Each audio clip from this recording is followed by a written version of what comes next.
All right. Well, welcome everybody. Thanks for tuning in to tonight's conversation, our college and career transitions discussion. Tonight, I'm really excited to have with me Kyle Niemtschk.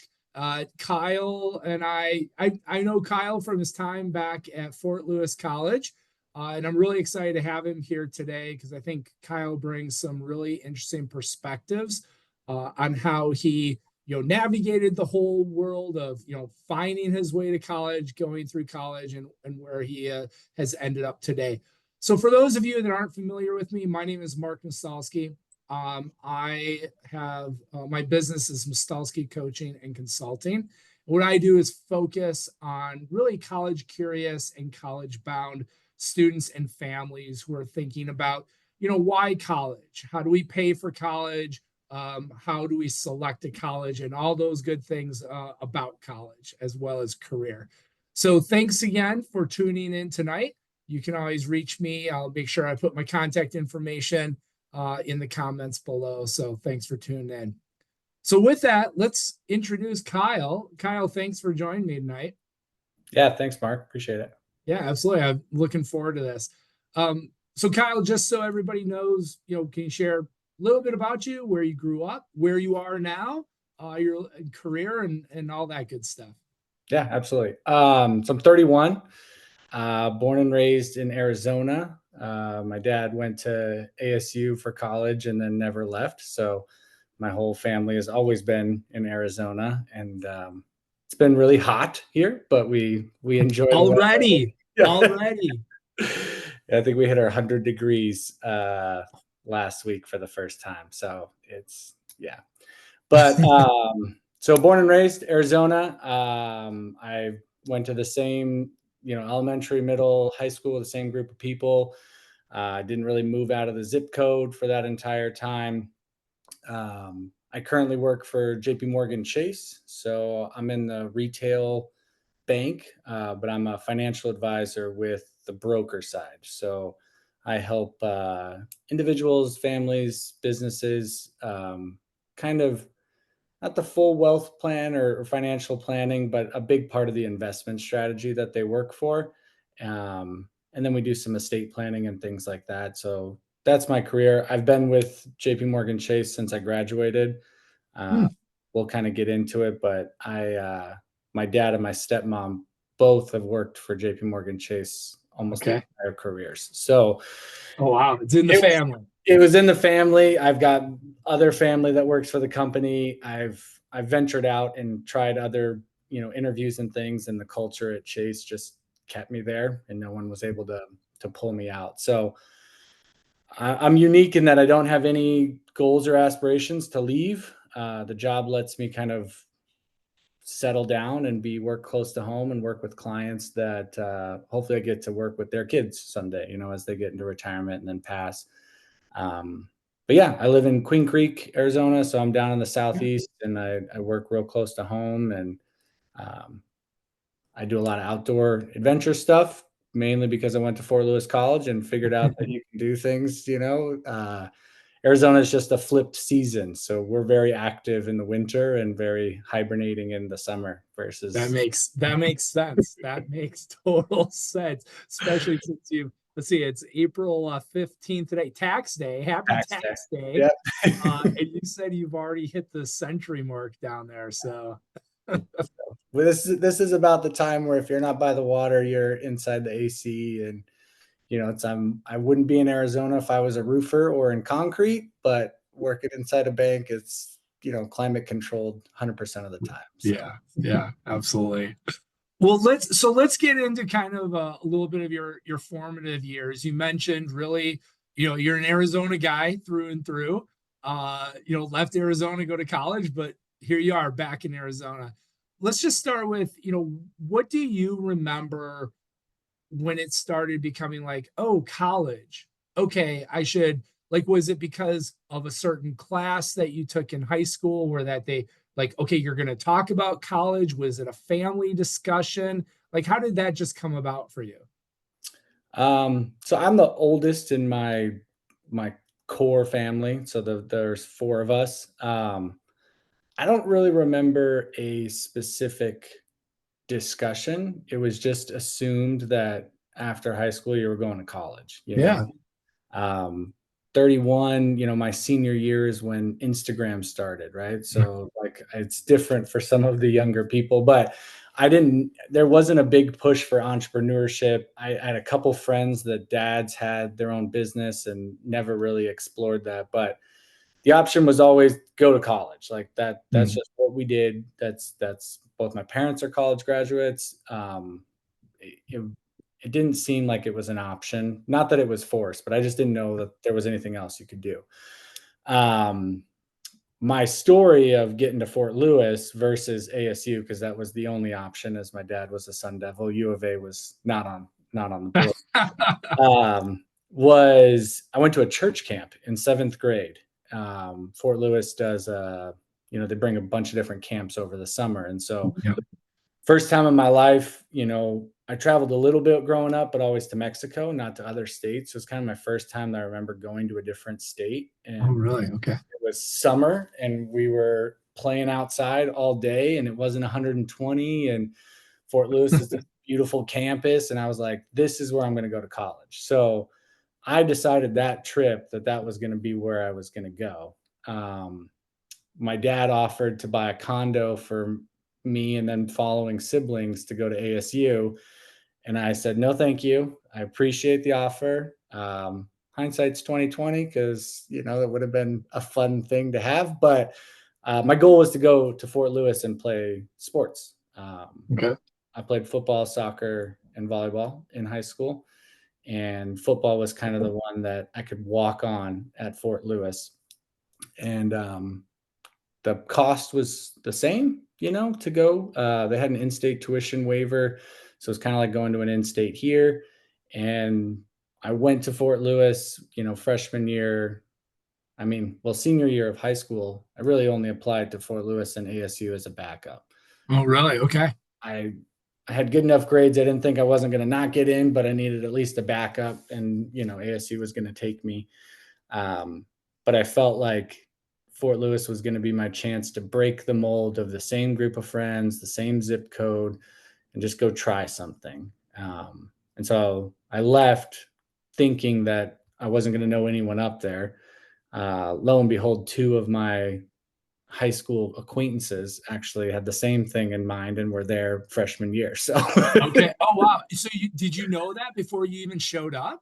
no, Okay. I didn't know one of them was there until my junior year, and I was like, Wow. whoa, we went to the same everything together. But so I went in and all my friends from high school, or all my friends in college, I met in college. I didn't come with any buddies, which was really good for me. And I really enjoyed that piece of it. I went to college thinking in Fort Lewis, I was just going to do a 2-year program, not really understanding what it meant to have an accredited business school. I just knew that the school was small. And Mhm. so the idea was 2 years there, and then I will just bounce back to ASU and get my quote unquote degree, from a real Oh, school. And okay. that was not what happened. So I stayed all 4 years up at Fort Lewis. So you did go into it, even though you initially said, no, that's okay, Dad. I don't need to go at ASU right away. I think what I heard you say is you still had the idea, I'll basically go do 2 years at FLC and then transfer to ASU. Yeah, it was always a backup to just come back and Yeah. be a part of that master, university and the accreditations of the business school. And what I realized is in my career that I'm currently in, you don't need a degree. So Mm. after I realized that and just said, college is going to be an experience that I'm going to do responsibly. Uh, Hmm. I'm going to then just start my career and get going. And so Yeah. that's what I did. Okay.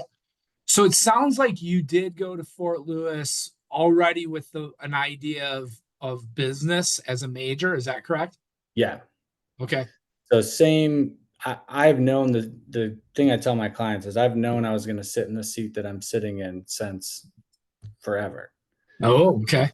I'm unique in the sense that identify as a type A personality. I need a plan to get going. And so it was just easier for me to say, my dad is living a life that I enjoy, right? He Mm, gets to come to all my sporting games. He gets to take us on vacation. We get to bring friends on vacation. I didn't really know anyone else's parents for me to kind of interview them throughout high school to say like, what do you do and why do you work there and what do you like about that? So um, it's very lineage, yeah, and both my brother and I are following in the same steps. He says the same thing where I didn't have a lot of exposure to another profession, just the finance world. right, right. Okay, So okay, I went to Fort Lewis with a finance degree declaration and stuck with it. And when they became an accredited school, I think my freshman year, or that's when I realized it and said, well, you can do 4 years here. You don't have to go back. And so I said, I'll do my full 4 at this school. right. And just to be clear, when you talk about accreditation, you're talking about the AACSB for business schools, and not every Yeah, business program around the country does have, the school itself is accredited, but the business program has that AACSB that not every business program has. correct. Yeah. And again, not realizing that wouldn't necessarily hold weight in my career, right? A lot of the Hmm. people on my team never went to college. It is a defining reason of I think why I stayed there for the full 4 years because I Okay. felt it was worth it to go to a school that had that extra layer. Yeah. Even though if you look it up, it's a small school, it's a small town, it's not as much experience as maybe if I go head to head with someone at ASU. Yeah. Yeah. So then let's get into the nitty gritty, right? You spent your time at Fort Lewis. What was that education? What was the education like for you? Especially coming in, it sounds like you didn't change your major or anything like that, which a lot of people do today, right? The majority of people do change their majors. But how did you find that this was, yes, I'm here. This is the right fit for me. I'm engaged and find yourself, year to year. Yeah. So I gave myself a lot of opportunity to change my major. Oh, you Uh, did? Okay. and one of the things I tell a lot of people that's really important when you're in those formative years, whether it's end of high school or college, is if you know what you want to do, go challenge it. Like, go make sure you don't want to do something else. So, Fort Lewis, year one, freshman year, I was walking on to play football, had emailed the coach. I had my cleats in my hand. I walked out there ready to go for practice day one. And I turned around. I said, I've been playing football for 4 years in the sun, sweaty guys, gym, running sprints. I don't think I want to do this for Mhm. college. And I turned around, went back into my dorm, met my, hallmates, and they did a bunch of other stuff besides sports. So it was, that was a very pivotal moment where I allowed my thought process to start changing. Uh, Okay. I was a resident assistant at Fort Lewis, so I was in charge of the halls, and that helped with finance and meeting a bunch of different people from different majors.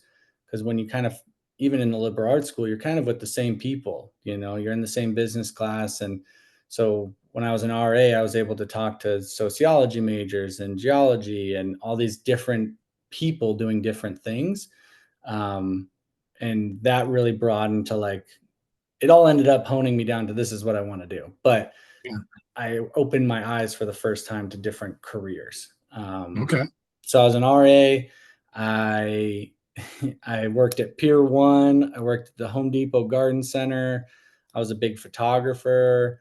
I worked at the ski mountain, and then I did an internship at a 401k retirement company as well. So I really threw a net out there to say, oh, and I was a preschool teacher for a Oh couple yeah. summers too. So I gave myself a lot of opportunity to want to change my major. But I really, again, being type A, I said, okay, if I'm going to be in retail, what are the pros and cons of that? Where's my life going to be, at the highest level 10 years, 20 years, 30 years from now? Mhm. I love teaching, right? My background or my internal goals are to teach and help people. So what does that look if the highest level at 10, 20 years? What does vacation look like? What does income look like? How much am I going to have to move if I want to be in different types of careers like that? So Right. um, all of them just kept coming into a sales role primarily. And that's what I'm in now, right? I control my own income. I have a manager, but I don't have a boss. Hmm. I enjoy the piece that if I want to take a vacation, it's because I'm going to take a vacation, Yeah. and some of the other roles, it felt forced or moving. And Mhm. I'm a homebody. So I like to have a place, right, that I can be. Right. So I did a lot of things, for 4 years. I lived on campus for 3 of them. I was actually the head of the summer camp program, which was full circle because the camp that was there was the one I was at in 7th Yeah, grade. that's how you started, right? It was very like, it was very cool to be able to do that and to come full circle, Yeah. 5, 10 years later from where I Yeah. was. I'd really like to. I'm glad you brought up the RA experience. And again, for listeners that don't know, RA is a resident assistant. Every school has them. They might call them different things, but basically, it's the students who are peers and peer mentors and help other students when living on campus and figure out resources. Basically they're the students that are there when your student is having a good day and a bad day, right? To help with the ups and downs.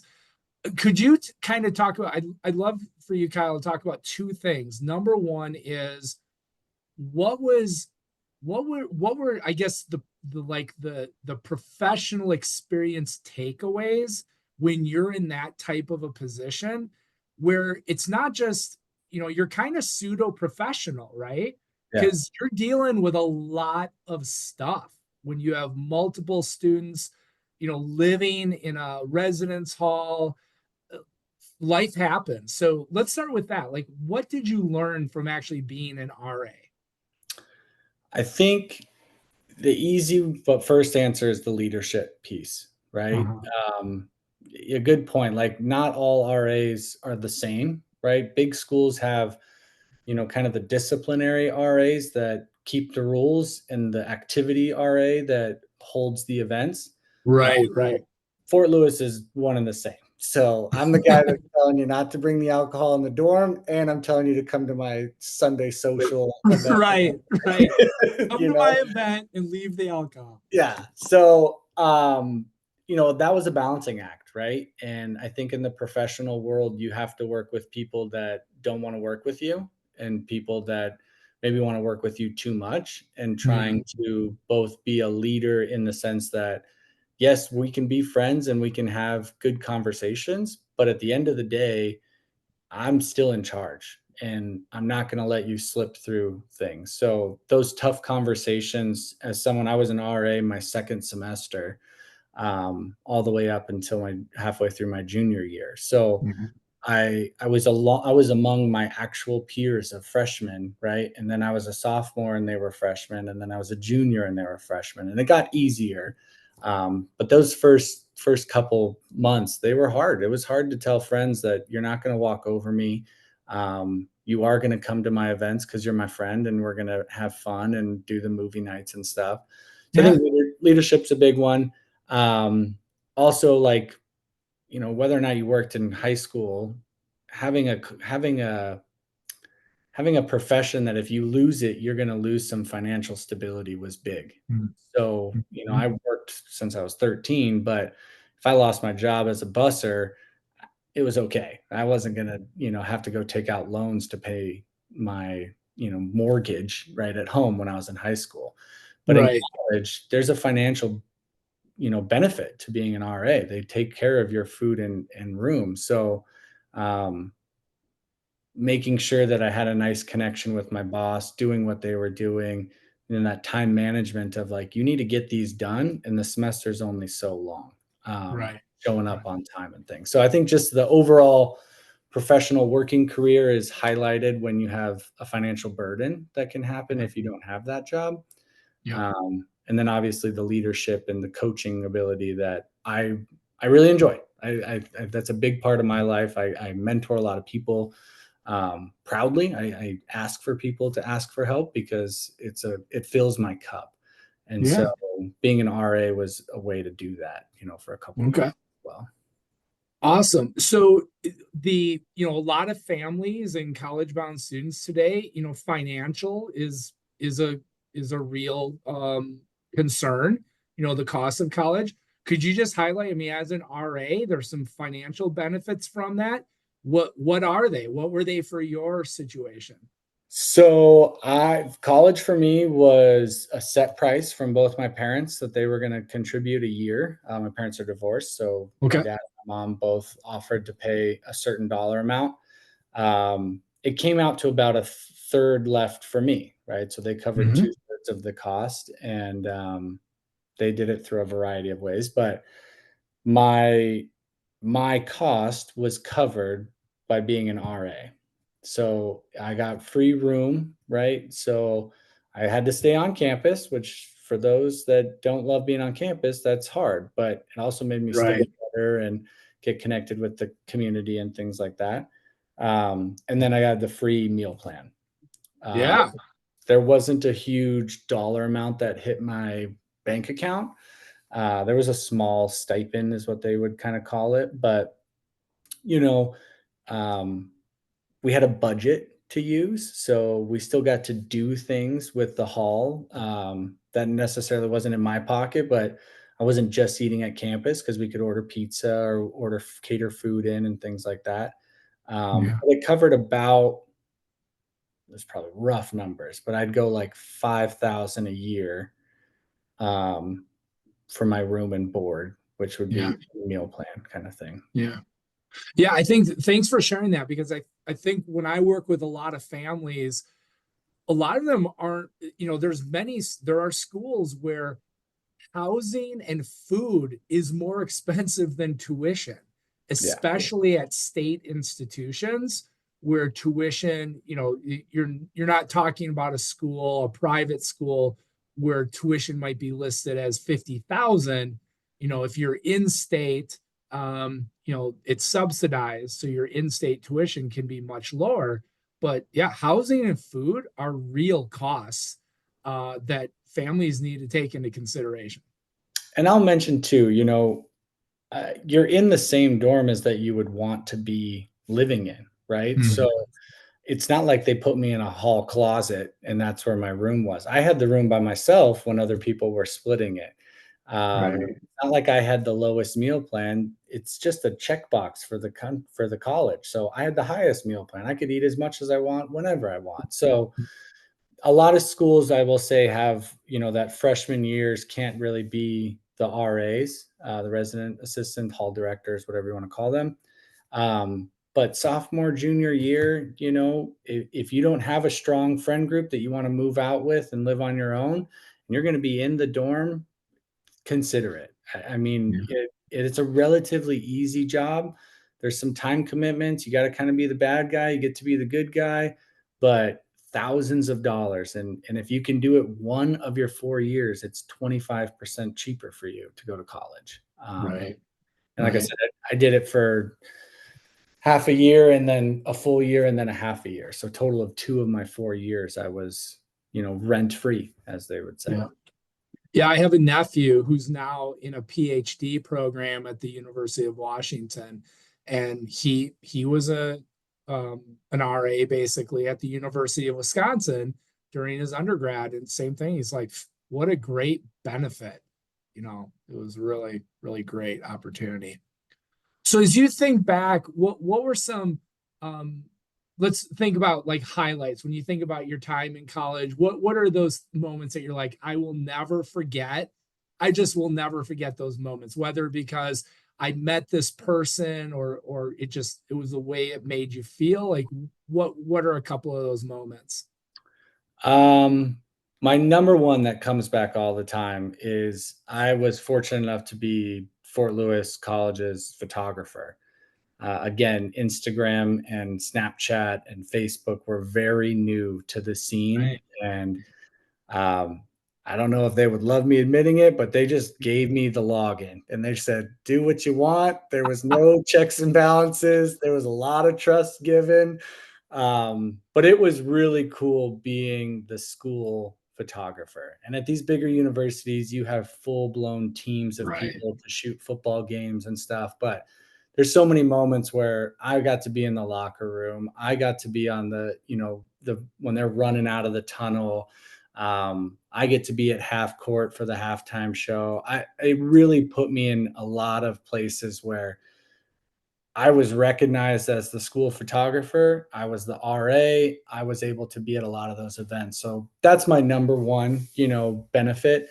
Yeah. Um, I was then fortunate enough to be the Purgatory Ski Resort photographer for 2 years Okay. as well. And so Okay. that came with a lot of perks for me and my friends to get on the lift early, to be on the snowmobiles, to get by the dog sleds. And so I felt like I had that press badge all the time. I was able Right. to do a lot of things that I worked hard for. I kept their trust. I showed up to the meetings when they wanted me to be there, even though I was, 18, 19, and they wanted me to give a plan, before plans were even a thing for social media strategy. And I was active with it, and I played a big role, I think, in keeping that school up to date, right, on things that were happening. Yeah. Um, the other one is, moving out. So I lived on campus for 3.5 years, and I decided that I wanted something different for my last couple of years of college. I had decided I was going to stay in Durango, and so moving off campus and having that real freedom of no one is checking where I'm coming and going. I was in an apartment with two random people, like they didn't care what was happening. No Uh-huh. one was stopping me in the hall saying, "Hey, I've got a question." Like it was my first solo time, that I was there. And then my final senior year, I lived with a group of women actually, but they that was just really fun. That was the quote unquote college experience. We had people over for house parties. We walked downtown. We had Super Bowl events, and it was all the things that I think a lot of people think of college. And I got to pack it into one good year, Yeah. for that party scene, I guess, as I candidly put. Sure. Sure. So yeah, I think those are my big ones. Being a photographer was really cool. And moving out.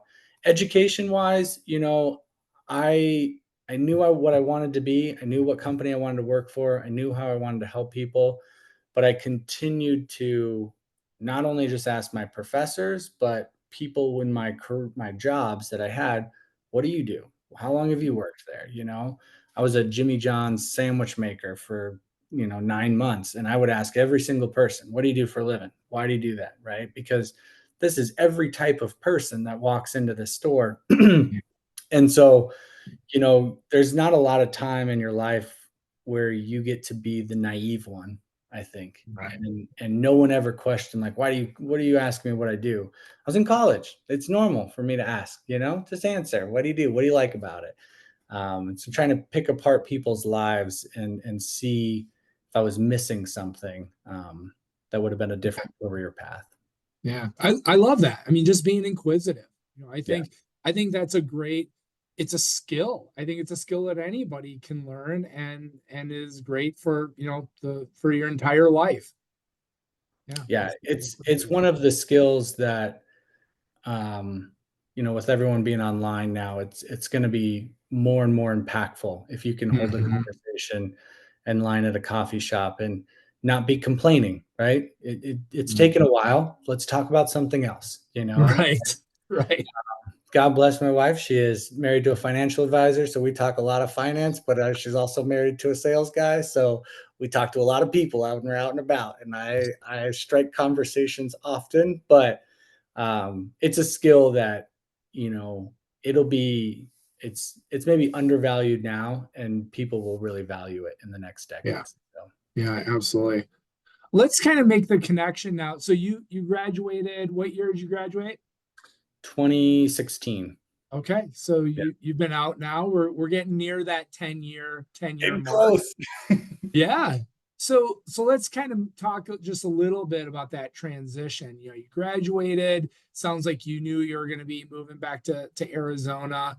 Um, what what does your experience, your education, why was that important to set you up to where you are today? Yeah. So spring break senior year, I was back in Arizona. I was interviewed by my dad's boss. Said, "Hey, if you want a job, it's yours. You're Mhm. qualified. You're the people that we're hiring to be a banker at the time. Uh, Mhm. just let me know." And so I went back spring break, and I had a decision to make to either go back to Arizona with a locked in job. I could go work, work near home, like 'cause there's a lot of Chase branches around, Yeah. and live at home and save and be able to buy the house and continue down this path, or I can go to Denver because I wasn't staying in Durango. It wasn't big enough for me to grow. Um, and I made the responsible choice, as I would say. I moved home. I took the job. I got my licenses. So to be a financial advisor, you have to have securities license that you don't get in college. Which is why in my role, I don't need to be a college graduate. It's helpful. Mhm. I know a lot more about business, um, but I still had to get those licenses. So the company, they offer training and all that. And 4 months later, I was a fully licensed banker living at home. Didn't understand one big piece that you needed to have a job for 2 years before you can qualify for a mortgage. So Mhm. I only expected to stay at home for 1 year, and I ended up for 2 years because I had to wait. So but, I bought a house 2 years after that. I will tell anyone that is looking to buy a house, buy what you can afford. Don't be house poor. Yeah. So I moved on the edge of town, like 5 miles past the edge of town, so that I could have a very low mortgage payment. I didn't care about driving a long way to work. It wasn't my end goal. I was Mhm. willing to have the sacrifice to make sure that my payment was really low. It Okay. had also been the first time that I had lived on my own, so all the bills were on me kinda thing. Um, Yeah.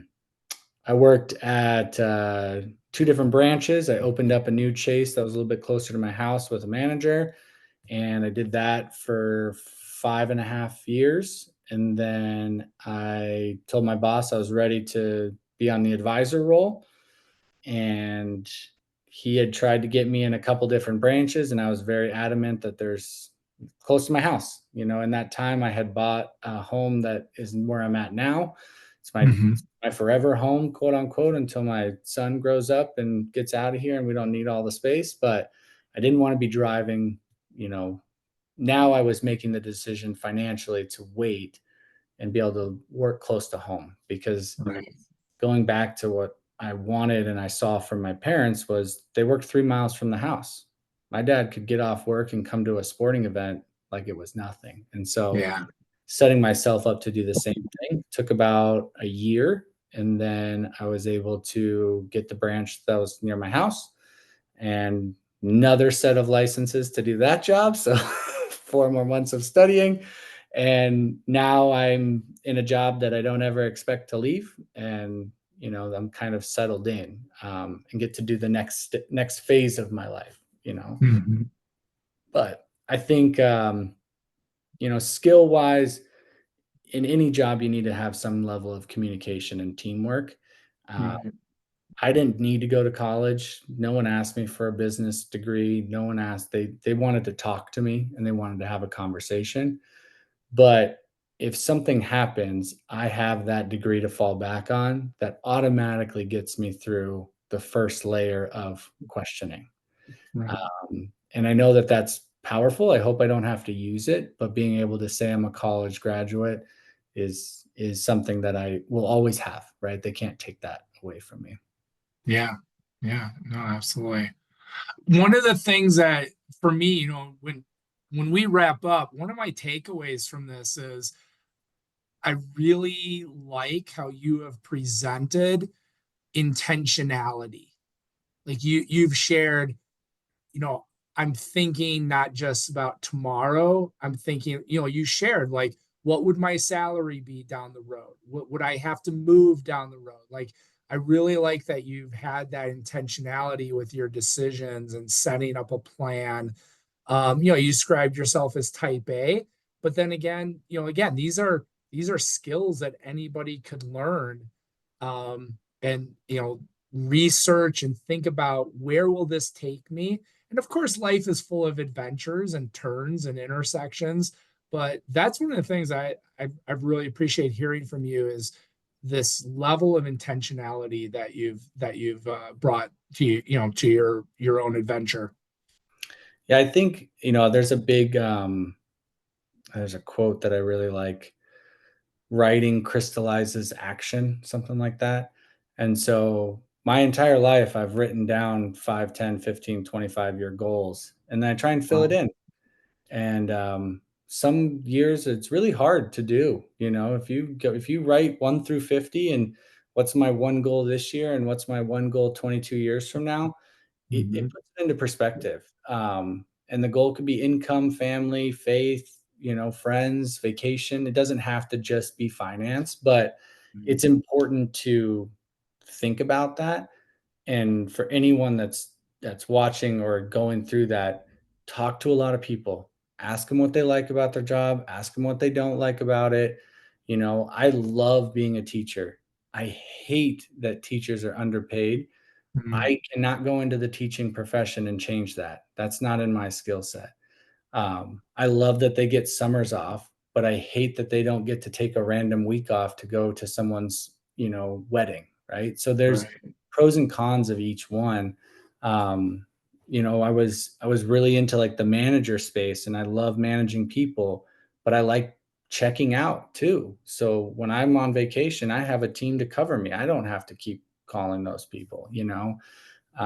So there's those kinds of questions of what do you want to see in your life are important to establish Yeah. and backfill that, because your career is not who you are. It allows you to do what you want to be. Yeah. I love that. I love that. Well, let's go ahead. Last question. We can kind of wrap up. So, what is one piece of advice that you've received from, a friend, from a family member, mentor, coach, you name it, that has really stuck with you, that you would share with all of us listening here today? So I lost my dad in 2020. Um, and he, for his entire life, has told me to work hard, save hard, play hard, in that order. And Mm, it is something that I wake up every day and think about. I go to work first, I save second, and I play as much as I can after that. So I tweak it a little bit and I say, work okay. hard, save harder, play the hardest. And You put your own little spin on it. but it just, life is going to be hard. So be okay working, you don't want to work forever. Save something, whatever you can, delay the gratification, and not to get finance on you, but 401ks, IRAs, like find a way to take the money you have today and defer it for later gratification. Mhm. But play, enjoy your life. I lost my dad at 52. He was well set up to have a great retirement. He didn't enjoy that, but every year we took vacations. He was at every single one of my sporting events. He Yeah. enjoyed his life and still was able to, and would have been able to enjoy it later on. So Yeah. work hard, save hard, play hard. Wow, Kyle, I gotta tell you, that comment just hit me, and you know why? I'm 52. So I'm sorry you lost your dad that early. Yeah, Thanks, yeah, but it's okay. You know, yeah, I, I, absolutely. I learned a lot from him, and I would say again to anyone that listens, just explore the options. If you know what you want to do, go prove it.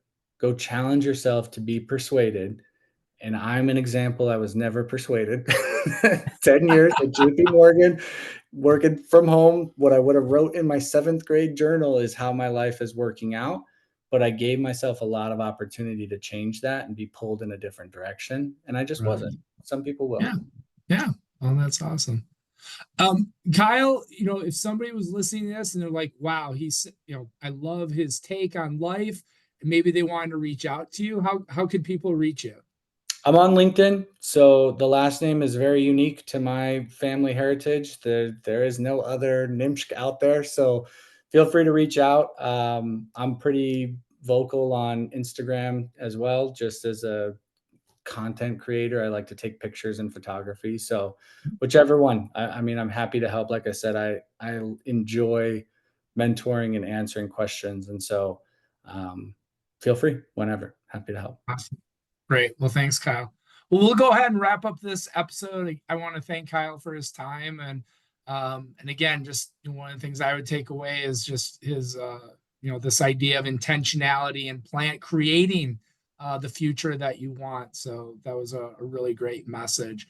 Um, Please, if you're interested, you can always follow me via my website. I send out a weekly email, and we will be hosting more of these college and career conversations. So please sign up on become a member of my mailing list, and you can hear about all the different conversations that we'll be having. Thanks for tuning in. Have a great day.